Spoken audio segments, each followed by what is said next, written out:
Joining us now for our weekly Ask the Lawyer segment is New Haven-based attorney Tara Knight. Tara, thanks for joining us Thank here you for having me again. Well, last week we talked to you about the cases that you don't need a lawyer Correct. on. Yes. And small claims is one of them that you mentioned. And there's a financial component here with small claims. So what defines a small claim? Well, small claims court is basically a part of the court system where people can go and sue for claims that are less than $5,000. So if you have a claim that is not extensive and very expensive and you want fast justice, this is the place to go so you don't have to get a lawyer and go through the delay normally associated with a civil case and the regular Give us an example of what a small claim would be. For a typical small claims court case might involve a doctor's office suing to collect a medical bill, or you might be suing somebody for property damage, or something small like that. It's not the place for things like suing for slander or divorce or eviction.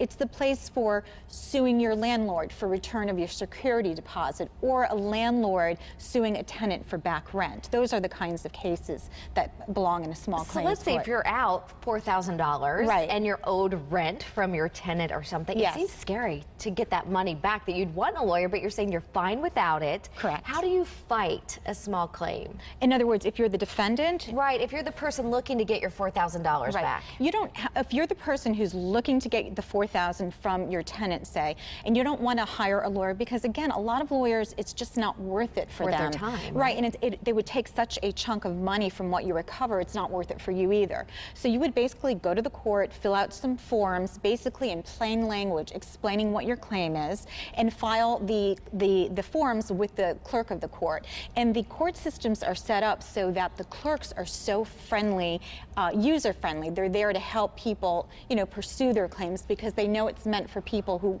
don't have a legal background. So they'll help you get through the paperwork and everything. Yes. And I understand there is some money components, about $99 to file that. Yeah, right? It's actually $95, but close enough. It's $95, and you just fill out the forms, you sign it, you get it notarized, you serve it on the defendant, that's the person you're suing, and you send the paperwork back to court, and then you'll get a court date. How quickly do you have to act? For instance, there's a statute of limitations, right? Yes. If you wait too long, you're out of luck. Yes, a statute of limitations is basically like a time bar. You have to sue within a certain period of time, and there are different statutes of limitation for different things. For example, property claims. If there's damage done to your car or to your lawn, that's 2 or 3 years depending on when the damage was discovered. An oral contract might be 3 years. A debt collection might be 6 years. So it depends on the nature of your claim. That will dictate what the statute is. But better to act fast, right? So you have the memory and all the details of everything that happened. I would agree with that. Tara Knight, great to see you as always. Thank you, Thanks Ann. for joining us here. Thank you.